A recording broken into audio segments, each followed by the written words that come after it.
మంచి మాట. నిన్న ఒక విషయం విన్నాను. పలానా వాళ్ళు ఎవరో చనిపోయారు, 11వ రోజు భోజనాలు అనేసి చెప్పారు. ఇప్పుడు ఈ రోజుల్లో చనిపోయిన తర్వాత దినాని రోజు కానీ లేకపోతే సంవత్సరీకం రోజు కానీ పెళ్ళి కన్నా బాగా చేస్తున్నారు. వాళ్ళకి ఇష్టమైన పదార్థాలు, నాన్ వెజ్లో ఎన్ని రకాలు ఉంటాయో అన్ని రకాలు, వాళ్ళ స్తోమతను బట్టి అంత గొప్పగా భోజనం పెడుతున్నారు. అది డబ్బులు లేకపోయినా ఉన్నా అది మాత్రం బాగా చేస్తున్నారు. దానికన్నా ముందు వాళ్ళు బ్రతికున్నప్పుడు వాళ్ళకి ఇష్టమైనవి కొంచెం మన స్తోమతను బట్టి కొద్ది కొద్దిగా చేసి పెట్టచ్చు. ఒక ఏజ్ వచ్చినాక వాళ్ళల్లో సెన్సెస్ అనేది కొంచెంగా తగ్గుతుంది.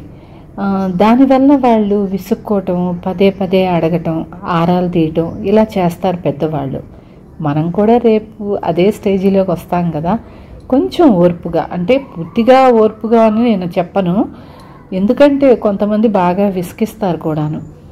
కొంచెం ఓపికగా వాళ్ళకి అప్పుడు చేసి పెడితే వీళ్ళని బట్టి చనిపోయినాక పెట్టేది వాళ్ళు తింటారా? లేదు కదా. బతికున్నప్పుడు కొంచెం పెడితే వాళ్ళు ఎంత తృప్తిగా ఉంటారు ఆలోచించండి. ఇది మనం ఈ రోజుల్లో బాగా చూస్తున్నాము. తినో రోజున చేసేవి గిఫ్టులు పంచిపెట్టడం, భోజనాలు పెట్టడం ఇలాంటివి. బతికున్నప్పుడు చూసుకుంటే వాళ్ళు తృప్తి చెందుతారు కదా. ఆలోచించండి.